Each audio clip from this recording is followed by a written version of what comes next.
Muito boa noite a todos. Passamos 5 minutos, ajustando parte técnica. É assim, alguma conferência ainda de áudio, aqui com o nosso Padre Renato, nosso caríssimo Padre Renato. Nós estamos nesta noite de sexta-feira, 8 de setembro, Natividade de Nossa Senhora, festa da Natividade de Nossa Rainha Santíssima. Bem rápido, passem o link para outras pessoas, façam esse apostolado, é obra de misericórdia espiritual, ensinar a verdade, principalmente aos que estão na dúvida, aos que erram, atinjam um número maior de pessoas que vocês puderem.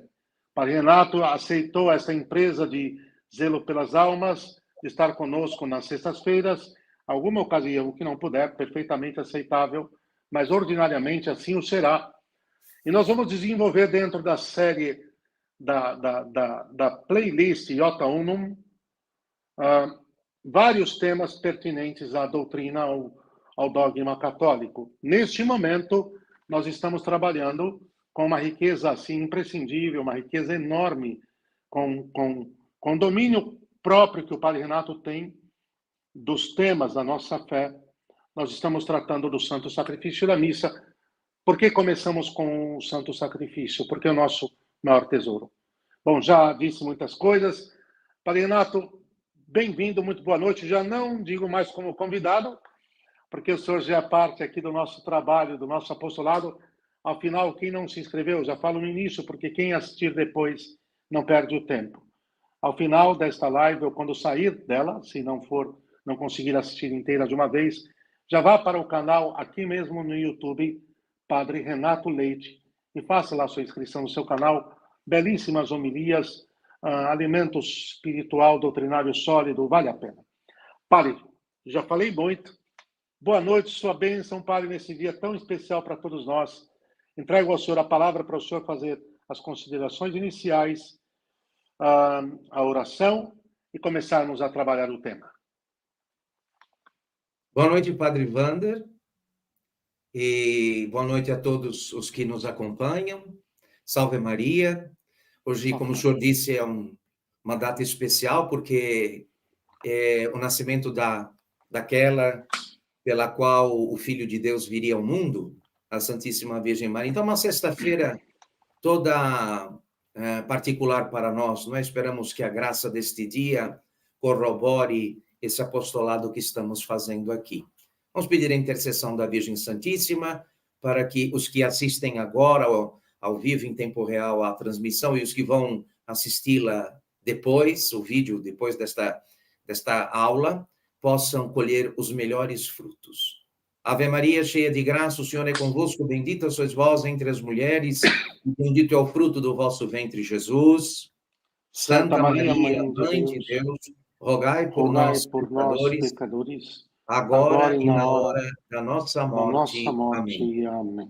Ó Maria concebida sem pecado, rogai por nós que recorremos a vós. Em nome do Pai, do Filho e do Espírito Santo. Amém. Amém.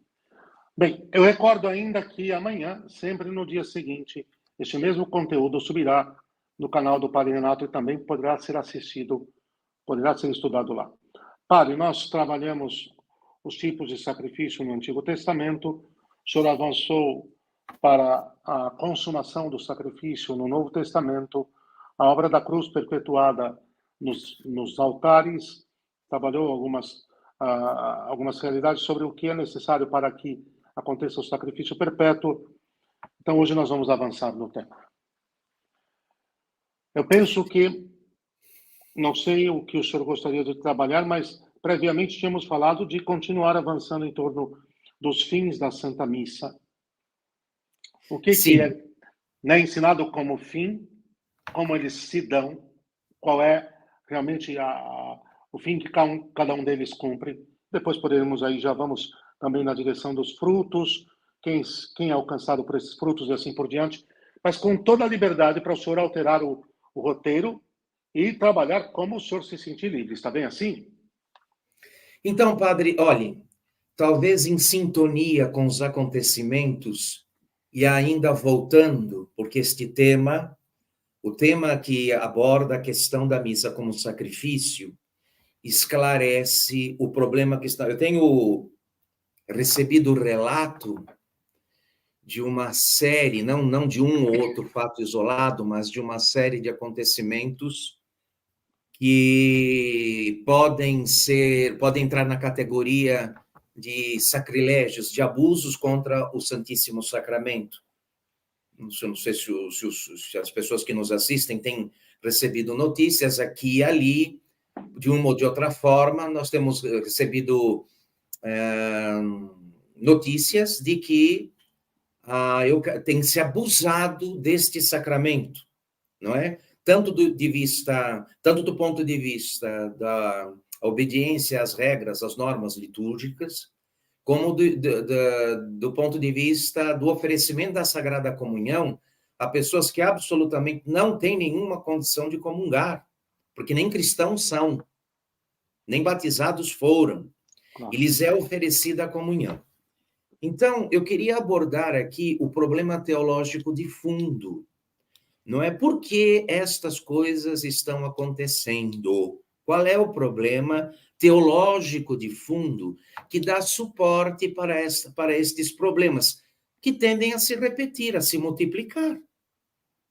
Tende a se repetir e a se multiplicar, porque há um problema, há uma questão teológica, um erro teológico, que foi assumido como fé católica e não é fé católica.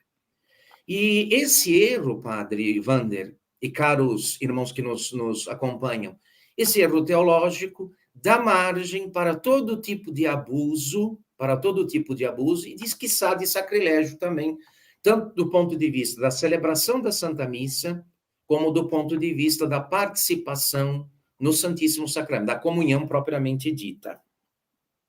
Então, a questão é a seguinte: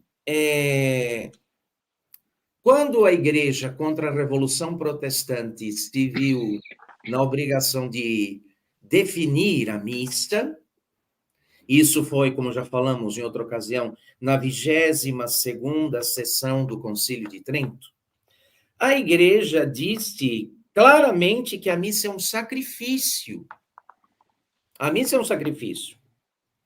Nunca disse que ela seria também uma refeição.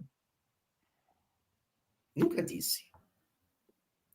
A definição dogmática católica a respeito da missa diz que ela é um sacrifício. Não considera a missa também como uma refeição. E vejam a inversão da ordem das coisas. Hoje, o que fica patente, o que aparece aos olhos das pessoas quando vão em boa parte das missas, é que a missa é simplesmente um banquete, uma refeição fraterna. Uma refeição fraterna. Então, aqui temos este problema. Qual é? Que se a missa é uma refeição, você não vai a uma refeição sem comer o que lhe é oferecido na refeição. Se você não come, você não participou da refeição. Esta facilidade, o modo como a participação na comunhão tem sido franqueado para todos, para todo tipo de gente, qualquer situação de vida, vem exatamente deste acento não católico à questão da missa vista como uma refeição, onde o seu aspecto sacrificial e propriamente católico fica completamente colocado na sombra. Ora, se a missa é uma refeição, e todos que estão ali estão convidados para esta refeição, todos devem participar dela. Não há por que proibir, não há por que negar a comunhão a quem quer que seja. Talvez isso explique a dificuldade que temos hoje com relação a certos acontecimentos e a certas celebrações. Então, seria interessante esclarecer isso. A tese, a ideia, segundo a qual a Santa Missa, em sua natureza essencial, seria ao mesmo tempo um sacrifício e também uma refeição, foi de modo explícito condenada pelo Papa Pio XII, na encíclica Mediator Dei, do dia 20 de novembro de 1947. Ele diz explicitamente a esse respeito o seguinte, vamos lá, repetir as palavras do Papa. Afasta-se, pois, do caminho da verdade. Afasta-se, pois, do caminho da verdade aqueles que somente querem realizar o santo sacrifício quando o povo cristão se aproxima da Santa Mesa. Então, o que justificaria a missa seria a comunhão dos fiéis. A missa é uma refeição. Na refeição tem que se ter algo para comer. O que justificaria a missa seria o seu aspecto comensal, de banquete, de refeição, e não sacrificial.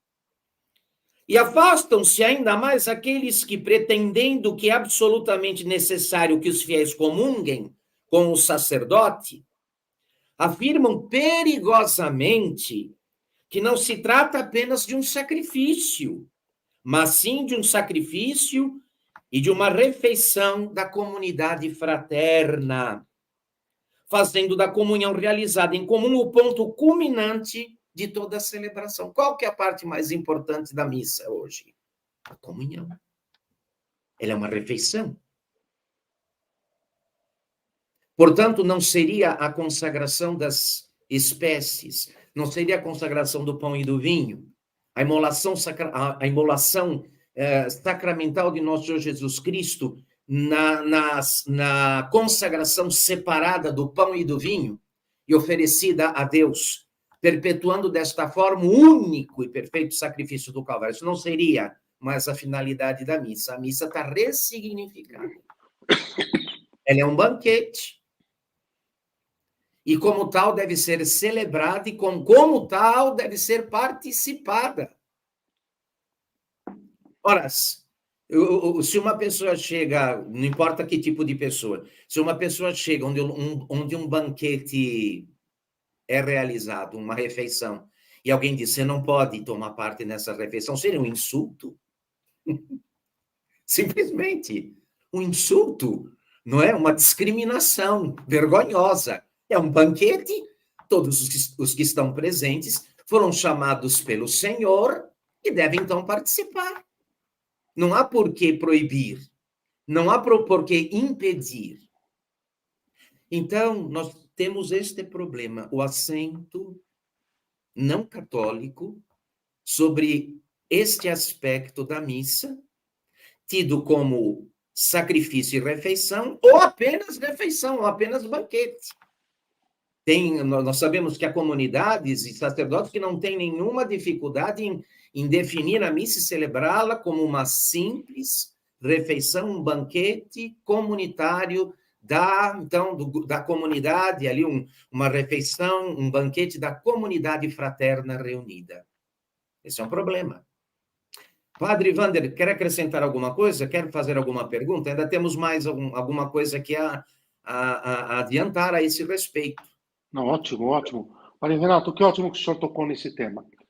Bom, o que eu acredito aqui, ótimo, ótimo, a clareza da exposição e trazendo a Mediator Dei como última palavra sobre essa deplorável situação de ter reduzido a Santa Missa ao que nem de perto ela é uma refeição, mas assim, toda essa enxurrada de sacrilégios, de profanações litúrgicas, de macerações do Santo Sacrifício, que um pouco, por causa da exiguidade, da languidez do rito atual, se manipula com maior facilidade, válido, ilícito, mas mais exíguo, mais lânguido. Eu acho que toda essa enxurrada de sacrilégios, Padre Renato, não sei, eu queria ouvir o senhor, mas 2 ou 3 considerações bem breves.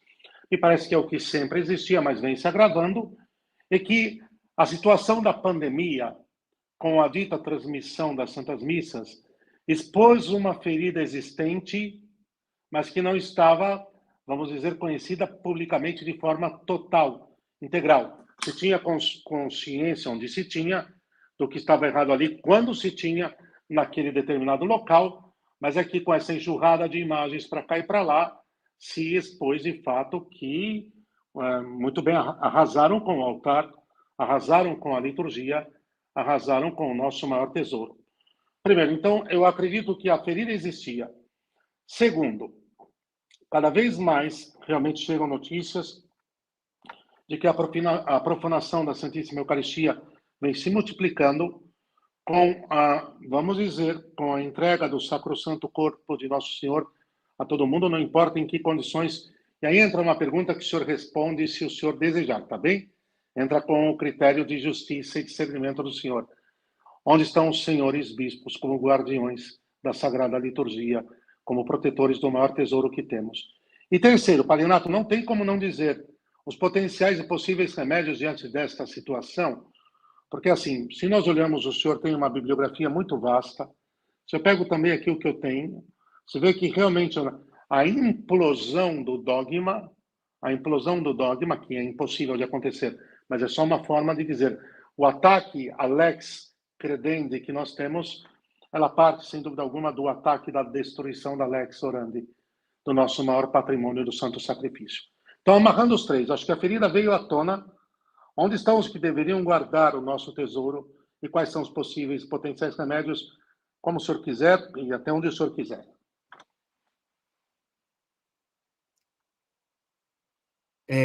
Padre Wander, nós temos que considerar que o nosso clero atual, já há algumas décadas, não foi, na sua grande parte, formado na melhor teologia católica, infelizmente. Infelizmente. Então, às vezes, até para os sacerdotes e bispos, certas abordagens são para eles, assim, como poderia dizer, novidades. Nunca tinham percebido, se dado conta desses detalhes que fazem toda a diferença e que nos separam, então, que põem uma divisória entre nós e os protestantes e outras religiões. Não tem esta noção, padre. Infelizmente, o senhor sabe bem, do ponto de vista dogmático, sobretudo com relação à Santa Missa, que foi o alvo prioritário do modernismo, então, a doutrina passada nos seminários e nas escolas teológicas foi completamente vamos dizer assim, ressignificada. Mas isso seria um eufemismo. Na verdade, algumas escolas e alguns mestres não tiveram nenhum escrúpulo em ensinar verdadeiras heresias a respeito da Eucaristia, verdadeiras heresias. Então, infelizmente, não é o pastor que não maneja bem suas ferramentas, como pode defender bem seu rebanho? Que não conhece, que não foi bem preparado, né, que não foi experimentado na arte do pastoreio verdadeiro, como pode defender as suas ovelhas? Não pode, não é? Haja vista que alguns já nem pastores são verdadeiros lobos. Infelizmente, claro, é o que acontece. Claro. Mas, padre, eu queria fazer aqui, olha, ainda só para fazer um fecho, claro. Seria interessante concluir o pensamento do Papa Pio XII na Mediator Dei, quando ele diz o seguinte: é preciso, ainda mais uma vez, ressaltar que o sacrifício eucarístico consiste, a missa, o que é a missa? Ela é essencialmente a imolação incruenta da divina vítima. E pronto. Qual o nome do Padre Renato? Eu não estou aqui, Padre, eu só estou com a referência geral da encíclica, mas depois eu posso procurar. Pio XII, encíclica Mediator Dei, 20 de novembro de 1947. É a imolação incruenta da divina vítima. Imolação que é misticamente indicada, como já falamos aqui, pela separação das santas espécies e por sua oblação feita ao Eterno Pai. Isso é a missa. A Santa Comunhão assegura-lhe a integridade e tem por finalidade nele fazer participar sacramentalmente. Porém, enquanto que é absolutamente necessária da parte do ministro sacrificador, do sacerdote, é somente vivamente recomendável aos fiéis. Então, quer dizer, a questão é a seguinte, não haveria missa, a missa não seria válida se os fiéis não comungassem? Claro que seria válida. Claro que seria válida. Mas, na cabeça de muita gente, nem passa essa possibilidade de que haja uma missa em que só o padre comungue ou que o padre celebre a missa sozinho. Sozinho. Sem povo. Ai, sem povo. Não faço isso. Compreende bem? Porque se assumiu a mentalidade de que a missa tem que ser necessariamente, sobretudo, em alguns casos, sobretudo, uma refeição. E uma refeição comunitária. Faltando o povo para comer a refeição, para tomar parte na refeição comunitária, a missa perde sua razão de ser. Imagine, nós estamos em plena heresia protestante. Plena, padre, heresia protestante. Nada tão sacrílego. Nada tão sacrílego e nada tão sacrílego e nada tão protestante, não é, padre? Pois é, então, e depois, com relação a todo tipo de gente que entra em nossas igrejas e assiste nossas missas, se levar a sério, se considerar a missa do ponto de vista de refeição, seria uma discriminação injusta, grave. Não permitir que os que estão ali tomem parte, porque quem vai a uma refeição tem que comer. Não se vai a uma refeição e fica olhando. Seria uma coisa ridícula, constrangedora. Claro. Compreende bem? Então, é muito lógico que aqueles que adotam a mentalidade da missa como uma refeição, como um sacrifício, mas também como uma refeição, ou somente como um banquete ou uma refeição, se vejam na obrigação de dar a comunhão a qualquer um. A qualquer um. Sim. É disso que se trata. Renato, uma pergunta. Vamos lá, alguma pergunta vai me surgindo, eu vou formulando para o senhor, viu? Quando Pio XII, ele escreve a Mediator Dei, em 47, o dito movimento litúrgico, já encharcado de modernismo, já infectado com a mentalidade revolucionária, já estava pleno nos pulmões. O senhor acredita que a Mediator Dei já era um remédio, já era uma tentativa de Pio XII, tentando frear a devastação que entrevia, que viria da parte do movimento litúrgico que culminaria no concílio? Sem a menor sombra de dúvida. Sem a menor sombra de dúvida. O Papa, aqui na ocasião, estava tentando, não é, colocar um contedor, uma parede, uma muralha, para evitar que essa confusão toda avançasse dentro da igreja. Mas depois ficou desautorizado, né? Depois, com o passar do tempo e com a sequência dos acontecimentos, ele ficou desautorizado e o que está dito aqui é praticamente letra morta. Está perfeito. Está perfeito. Olha, padre, detalhe. O senhor lembra do mandamento, dos mandamentos da igreja, que diz que devemos assistir à missa aos domingos e dias santificados. A igreja manda participar todos os domingos do sacrifício da missa, mas nunca obriga os fiéis à comunhão dominical. Interessante isso. É isso. Ao menos pela Páscoa do Senhor, né? Dominical. Se a missa fosse essencialmente uma refeição, os fiéis presentes deveriam todos comungar, pois aquele que assiste a uma refeição sem comer nada não tomou parte nesta refeição. Por conseguinte, pode-se participar muito realmente do sacrifício da missa sem comungar. Sem comungar. Mesmo se, evidentemente, a comunhão faz com que se participe muito melhor, evidentemente. O Concílio de Trento precisou que, se alguém disser que as missas em que só o sacerdote comunga são ilícitas e devem ser abolidas, seja anátema. Padre, eu acho que é importante, o senhor fala com uma clareza ímpar, mas ressaltarmos que quando o Padre Renato ele faz a distinção entre o sacrifício e o sacramento que dele promana, que será recebido, e não da redução do sacramento a uma mera refeição, ele não está desqualificando de maneira alguma a necessidade para que as almas cresçam na caridade, na perfeição da caridade e recebam Nosso Senhor, mas o que ele está dizendo é que os frutos que advêm da renovação do sacrifício incruento de Nosso Senhor são tais que, ainda que a pessoa não recebesse Nosso Senhor ali, estariam garantidos, não é, padre? Né? Sim. Não é O que estamos dizendo é o seguinte, né, padre? Sim, a missa é missa, a missa será sempre missa, ainda que o povo não comungue, ainda que só o sacerdote celebre, só ele comungue. O essencial da missa não é o seu aspecto de banquete eucarístico. O que torna a missa, o que faz a missa ser missa, não é esta questão utilitária de se poder comungar nela, mas é o sacrifício oferecido a Deus. É isso que faz a missa católica ser missa.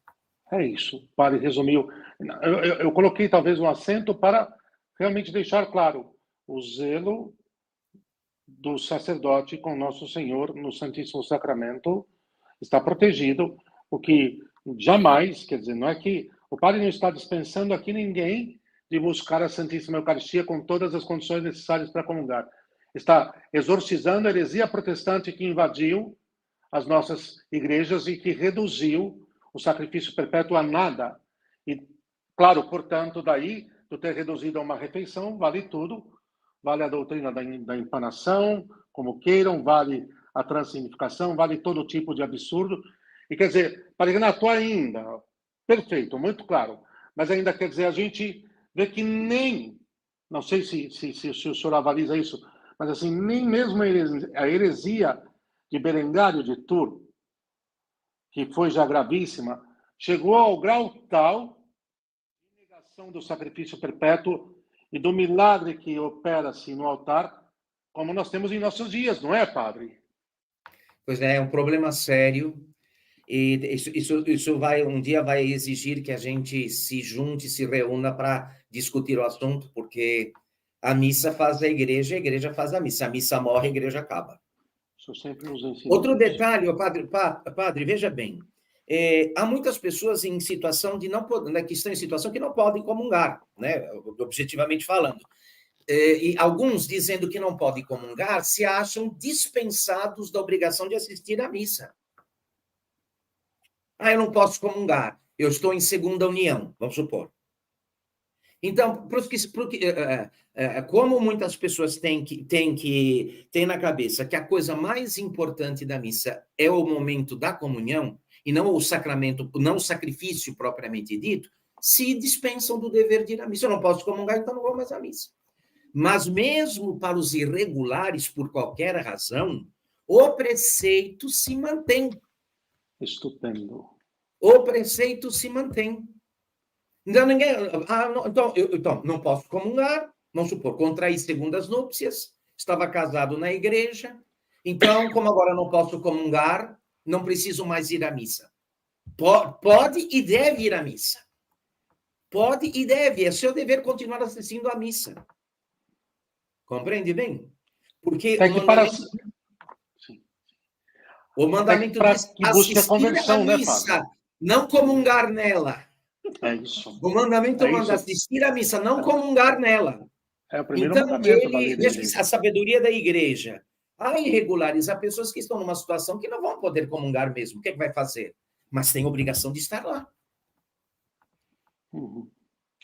Mas, Padre Renato, aqui daí vem umas frases esdrúxulas que o senhor, com 30 e muitos anos de ministério sacerdotal, eu com 22, já ouvi menos que o senhor, mas já ouvi. Mas frases esdrúxulas, advindas desta mentalidade protestante que encharcou os nossos ambientes, coisas do tipo que realmente hoje meus tímpanos doem. Eles não se cicatrizam facilmente quando ouvem essas coisas do tipo: ir à missa e não comungar é como ir a uma festa e não comer o bolo. Que desgraça! Mas, então, padre, esse tipo... Que tragédia! O que acontece? As pessoas chegam a esta conclusão porque assistem missas cuja ênfase é o seu aspecto comensal. A missa você vai para comer. É, A missa você vai para comer. para comer, que tristeza. Então é muito compreensível. A gente tem que compreender que os fiéis reajam desta maneira, exatamente porque o que fica evidente, o que fica enfatizado, a ênfase da missa hoje, infelizmente, não é mais seu aspecto sacrificial, mas seu aspecto de banquete fraterno. Então, então, esse tipo de expressão, e quem vai a uma missa e não comunga a mesma coisa que quem vai a uma festa e não come o bolo, é muito compreensível. Sim. Porque a ideia que se tem hoje, e também porque a liturgia não ajuda, infelizmente a liturgia não ajuda. Não ajuda. Em certas missas, a consagração propriamente dita, que é o ponto culminante, ela é um detalhe que se perde naquele mar de acréscimos, de adições até inapropriadas, indevidas.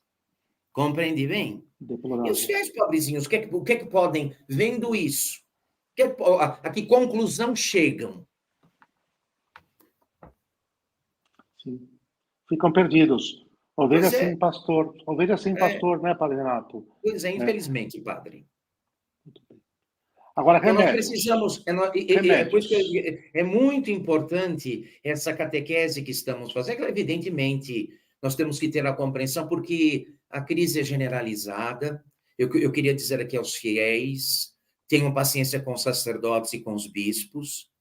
Eles também, de certa como já o padre José Eduardo fez uma live, o caro padre José Eduardo, fez uma live onde ele abordou isso exatamente, Excelente. que nós fomos privados, a nossa formação teológica, nossa formação seminarística, teológica, nos privou de muitas coisas, padre. Nós chegamos, às vezes, deficitários ao exercício do ministério do ponto de vista da plenitude da fé católica.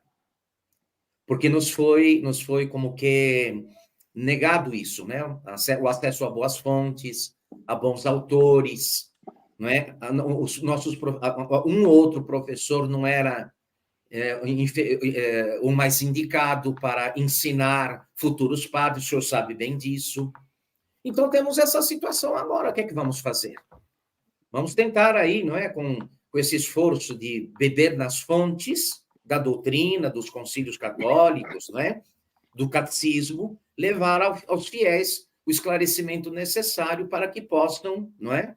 E também para os sacerdotes, que certamente vão nos ver, nos assistir, nos acompanhar, o que, enfim, pode fazer, né? Pode resgatar a igreja, né? Pode resgatar a igreja do ponto de vista da sua fé, da sua doutrina e da sua belíssima liturgia. Perfeito, Padre Renato. Acho que esse acento sobre uma certa compassividade, uma certa paciência com os ministros sagrados é importante para que não se caia em algumas atitudes nem de desrespeito, nem de qualquer coisa afim. Padre, não sei se o senhor o quer, mas quer emendar alguma coisa a respeito, se já quer entrar ou não, da questão não sei se é o momento da comunhão, da forma como recebê-la, se no momento em que se vai recebê-la, e a questão da crise realmente da recepção do Santíssimo Sacramento da forma correta, que deveria ser de joelhos e na boca, ou deixemos isso para mais adiante? Não, podemos esclarecer. Porque também olha, está aí na ordem do dia, né? Essa questão aí, houve um escândalo recente, numa arquidiocese do Brasil. Com a questão da comunhão que foi negada a uma moça que se ajoelhou. Ora, veja bem, padre, preste bem atenção. Se você se ajoelha, veja bem, o simples fato, o simples gesto de se ajoelhar diante do pão eucarístico diz por si só que aquele pão não é como os outros. Você não compreende bem? Claro. Qualquer outro pão você come sentado ou em pé. Mas um pão para o qual você se ajoelha, com este gesto de se curvar humilde, esse dobrar-se de um modo humilde diante de de um pão, está dizendo por si só, diz por si só, que aquele pão não é como os demais pães. Que aquele pão é outro pão. Que aquele pão não se recebe como os outros, nem pelas razões que se recebe os demais pães. Compreende bem? Então, só isso é mais do que suficiente para justificar que a comunhão seja recebida de joelhos. Se ela é o que ela é, o corpo, sangue, alma e divindade, se as espécies eucarísticas cobrem nosso Senhor Jesus Cristo na plenitude do seu ser, corpo, sangue, alma e divindade, então não há outra forma mais adequada, mais devota, que por si só já é uma profissão de fé, não é? Do que esse de se ajoelhar. Agora, vai colocar isso na cabeça de bispo e de padre. É um problema, não é? Porque, infelizmente, se já vem esse costume de se receber a comunhão em pé, na mão, o que dá margem a uma série de outros problemas também, que nem todo mundo que recebe a Eucaristia na mão depois comunga, não há às vezes falta o devido cuidado, a devida atenção de quem distribui. Então, uma série de problemas que podemos, inclusive, deixar para uma live futura para tratar disso. Mas eu repito aqui, padre, não compreende bem? É interessante, né? Meu Deus do céu, de onde vem este orgulho de achar que a igreja não sabia o que estava fazendo? Quando determinou certos comportamentos, certas atitudes, tanto do ponto de vista para os fiéis celebrantes, para os sacerdotes celebrantes, como para os fiéis participantes. Quer dizer, não sei, não, a igreja não sabia o que estava fazendo, nós é que sabemos agora. Isso é um orgulho bobo, absurdo. Compreende bem? Então, ficou consignado que a melhor forma de se receber a Sagrada Eucaristia seria de joelhos por ser a Eucaristia o que ela é, não por outra razão. Agora, qual é a dificuldade de se perceber isso? Então, se comete essas injustiças contra os fiéis, que tem essa consciência. Um fiel que se ajoelha porque tem essa consciência que estamos tratando aqui. Ele sabe, então ele se vê na obrigação de se curvar. Não quero menosprezar, nem desmerecer os outros fiéis que fazem como veem os outros fazer. Até porque são orientados para isso. Mas, do ponto de vista da devoção, do ponto de vista do respeito, do ponto de vista da adoração ao Santíssimo Sacramento, nada é melhor do que curvar-se, ajoelhar-se para receber a Sagrada Comunhão. E o que o senhor aconselha ao fiel que tem negada a Santíssima Eucaristia se ele se ajoelha e coloca discretamente sua língua para receber Nosso Senhor? Coitadinho, que saia e vá para o banco fazer uma comunhão espiritual, vai discutir, vai Ótimo. Brigar. Ótimo. Pode fazer. Mas que não receba na mão, né, Padre Renato? Não, porque a questão é o seguinte, é um direito, a igreja, os documentos atuais asseguram o direito do fiel receber a comunhão na boca de joelhos. Isso é um abuso de poder eclesiástico, negar aos fiéis. Agora, se um padre, um bispo qualquer, se vê na obrigação de negar, o fiel saia, troque de missa, procure em outro lugar, o que é que vamos fazer? Mas aí, eu vou fazer aqui uma... O Padre Pio, Padre Pio dizia, um dito espirituoso, Padre Pio dizia, 2 coisas são inúteis, chover no mar e falar com o padre. 2 coisas não servem para nada, chover no mar e falar com o padre. Muito bom. Dizia o Padre Pio. No meio de Padre Pio. Padre Renato, está muito bem posto. O senhor quer colocar alguma coisa mais referente a elucidar a certeza de que a Santa Missa é única e exclusivamente e em primeiro e acima de tudo o Santo Sacrifício? Eu já quero entrar no tema dos 4 fins, O que o senhor queira. Não, tá bom. Eu acho que nós, vindo de uma... Nós estamos numa sistematização boa, os temas se completam, as adições completam, ilustram o tema, a gente tem voltado, né, e elucidado. Eu penso que não há maiores dúvidas, até pelos comentários dos fiéis, a gente percebe que praticamente a coisa está bem clara, né? Está bem clara. Compreende bem?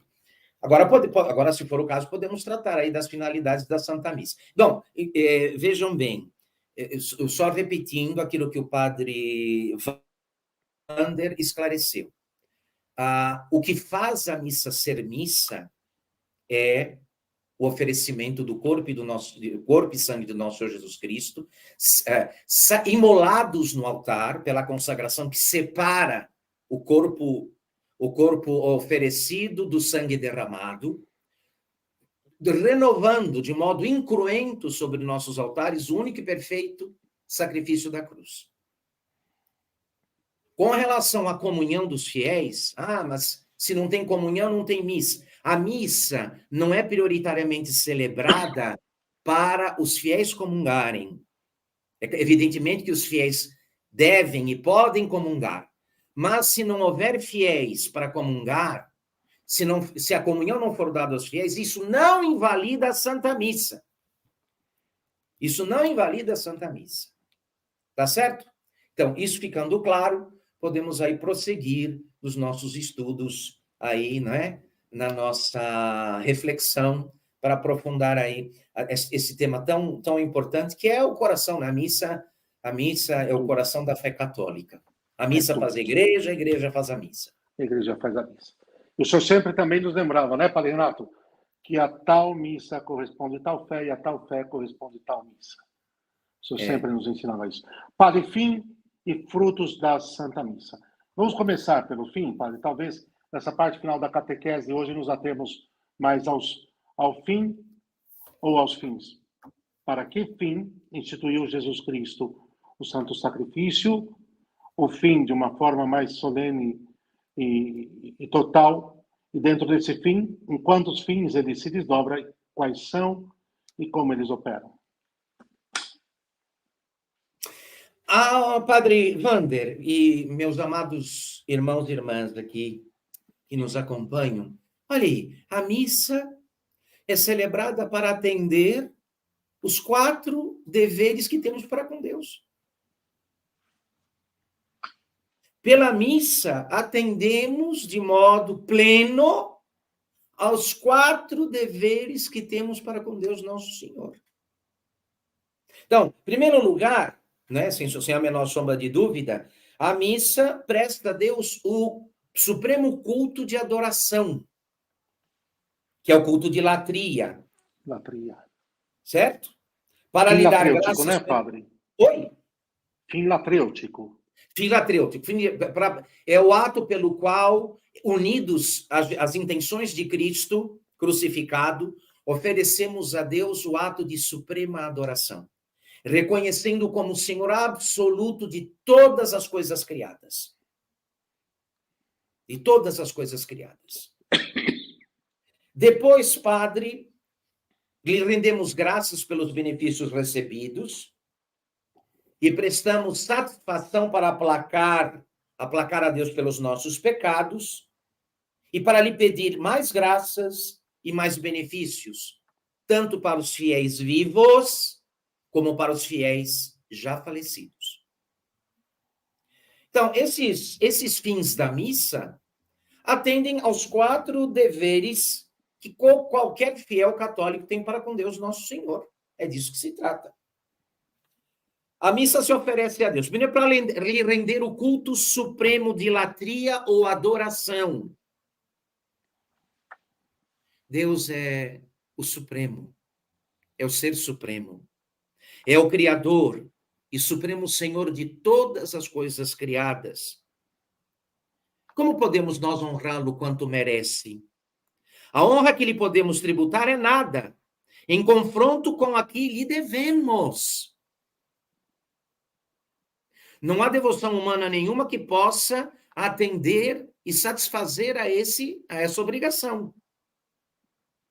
Por meio da Santa Missa, lhe rendemos o culto de adoração, também chamado de latria, que tem um valor infinito, porque o honramos com Jesus e por meio de Cristo, visto oferecermos a Deus o seu próprio Filho, que é disso que se trata.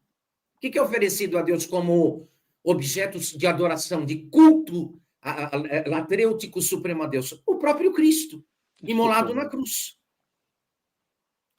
Ou melhor, Jesus oferece-se a si mesmo por nós, ao seu Pai Celeste. Recordemos o que é imposto pelo primeiro mandamento. Tudo isso realizamos por meio da Santa Missa.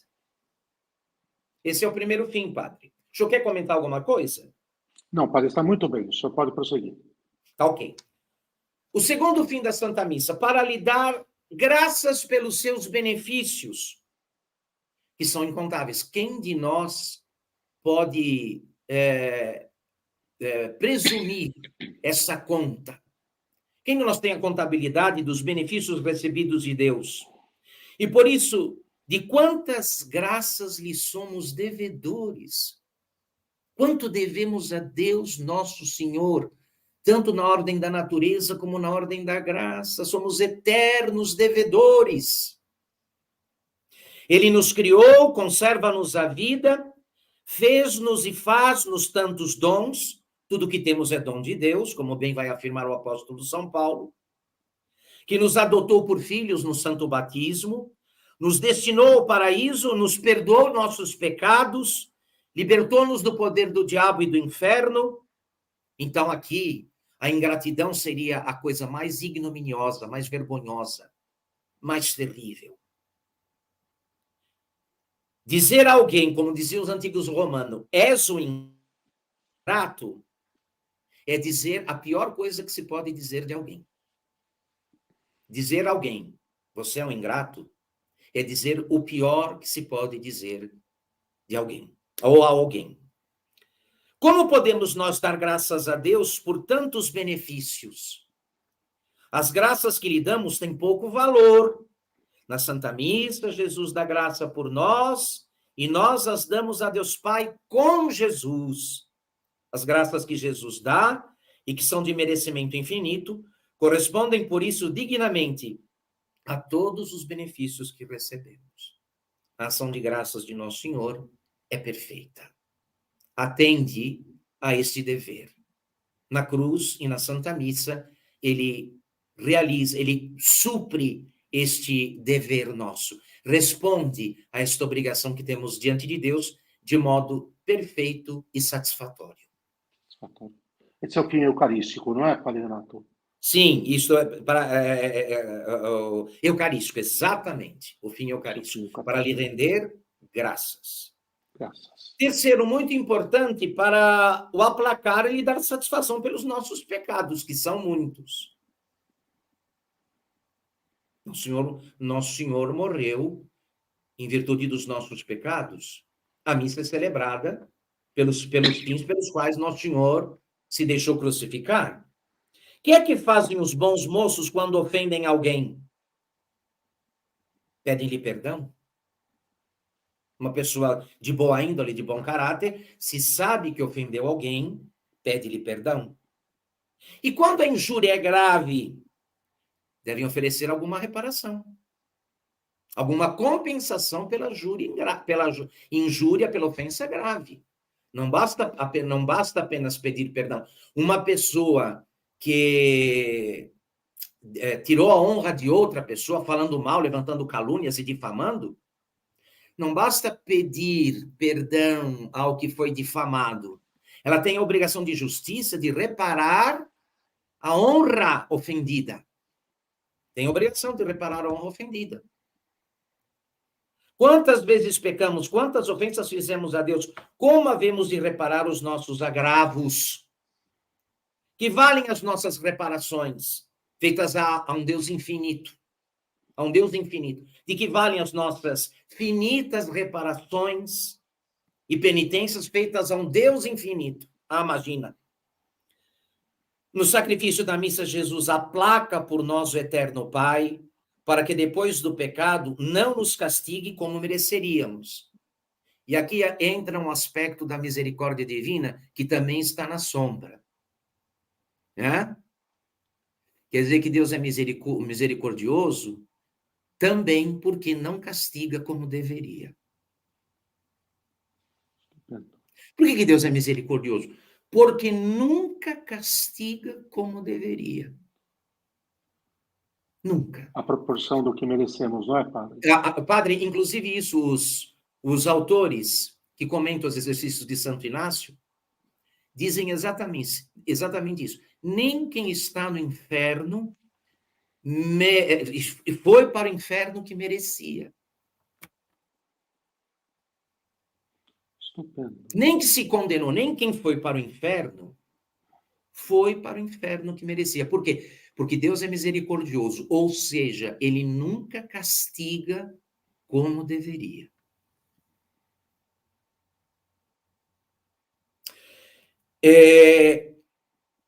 Jesus oferece em satisfação dos nossos pecados os seus merecimentos infinitos. Ou seja, como na única pessoa do Verbo estavam unidas as duas naturezas, a humana e a divina, os sofrimentos de Cristo, não é? Tiveram um valor infinito. O Verbo divino comunicou aos sofrimentos de Nosso Senhor um valor infinito para expiar os pecados do mundo inteiro. E é isso que os sacerdotes têm nas mãos. Estupendo. Este sangue da cruz está sobre os altares, na mão do sacerdote. O preço do resgate do mundo para aplacar a Deus, que é misericordioso, porque nunca castiga como deveria. Diga, padre. Mas, padre, voltando aqui e fazendo o nexo novamente com a primeira parte da exposição, é exatamente a perda, o esvaziamento desta realidade que conduziu àquela outra, não? E quer dizer, por causa daquela outra que ia ter rebaixado e ter esvaziado e ter negado o que é a Santa Missa com a redução a uma simples refeição, ignóbia e inútil, é que o fim propiciatório, não é isso, Padre Renato? Sim. Ficou totalmente esquecido, né? Então, deixa só um detalhe, padre, terrível.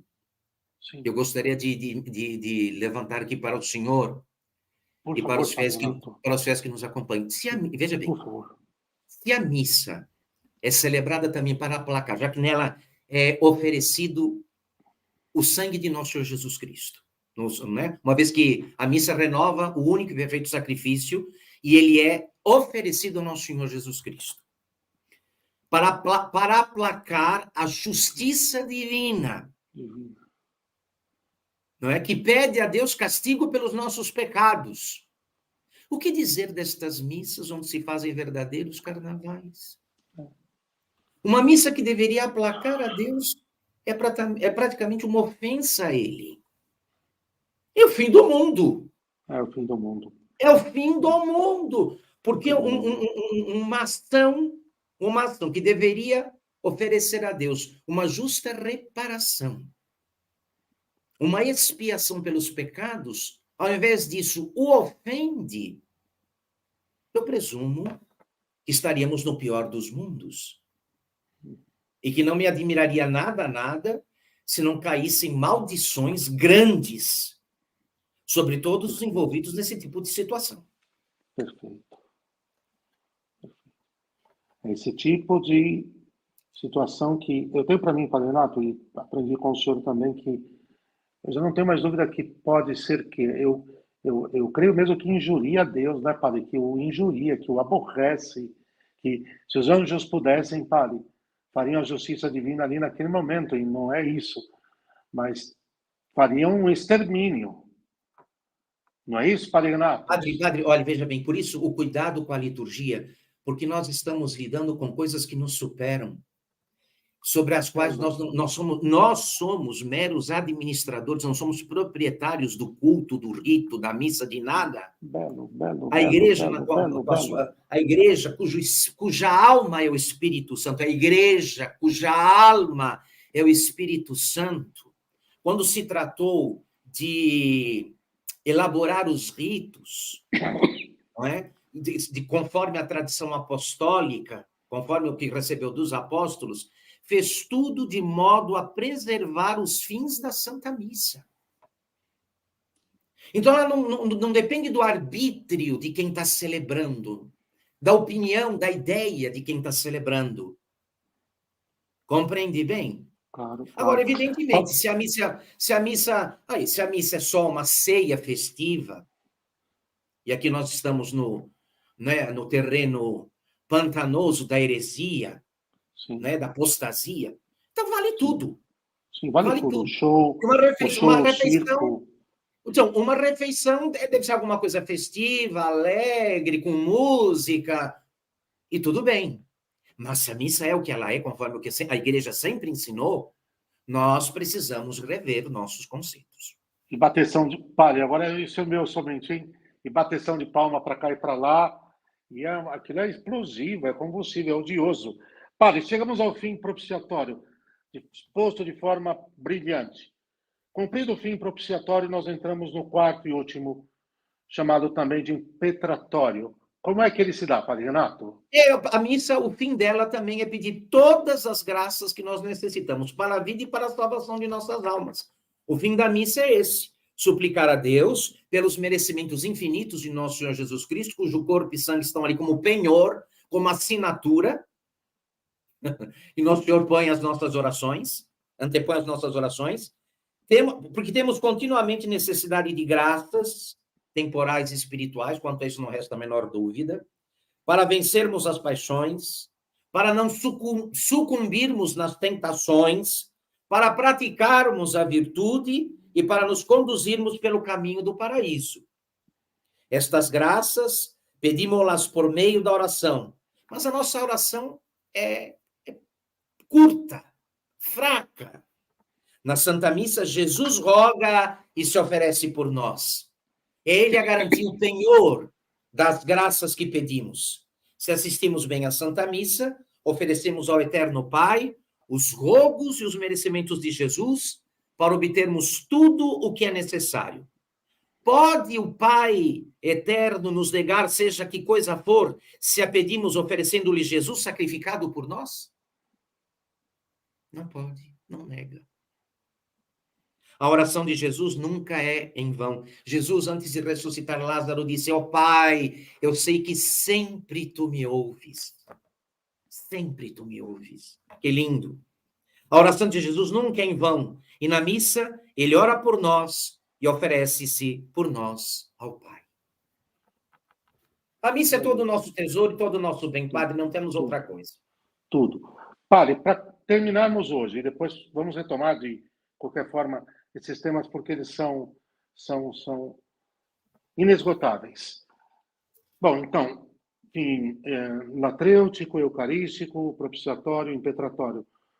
Pode-se dizer que algum dos quatro tem um assento sobre os outros, ou eles são de valor único, para os quatro, nenhum deles tem um valor acima dos outros? Bom, nosso primeiro dever, Padre, é adorar a Deus nosso Senhor. Mas para bem fazê-lo, nós precisamos dos demais fins aos quais a missa se propõe. Não se chega à verdadeira adoração sem pedir perdão dos pecados, sem render graças pelos benefícios recebidos e sem pedir mais benefícios. Então, praticamente, eles estão interligados. Não dá para separar uma coisa das outras. Belíssimo, belíssimo. Olha, se nós convocássemos agora os fiéis a uma adoração eucarística ao santo sacrifício, eu tenho certeza que acorreriam inflamados de zelo. Padre, nós temos pautado a catequese em torno de 1 hora mesmo, para ficar com aquele gosto de quero mais. Deixar que o senhor faça as considerações finais e a oração de conclusão, porque nós vamos longe. Isso aqui, O J1 é uma escola de catequese que eu tenho certeza que já está fazendo um bem enorme, que fará um bem muito grande ainda às almas na sua santificação. As considerações finais do Senhor e a oração para nós. O Padre Wander, se considerarmos a conclusão lógica do que acabamos de dizer, então nós precisamos afirmar que os homens mais importantes do mundo são os sacerdotes. Estupendo. Estupendo. Vale. Se considerarmos todas estas coisas que foram ditas, os homens essenciais, insubstituíveis, mais importantes, são os sacerdotes. Lá os deu. Por isso são alvo preferencial do demônio e das forças do mundo. Então, nós encerramos esta aula de hoje pedindo que todos os fiéis se comprometam com uma caridade parecida com a de São Francisco de Assis. Padre Wander, São Francisco de Assis tinha uma particular veneração, um particular amor pelos sacerdotes, o senhor sabe disso.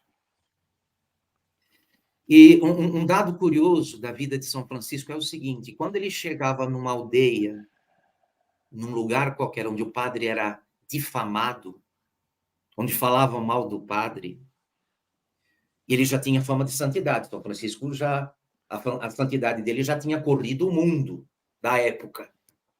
Então, quando São Francisco chegava num lugar onde o padre era mal falado, difamado, desprezado, ele tirava o padre da igreja, ia até a praça com o padre, se ajoelhava na frente do padre e se confessava na frente de todo mundo.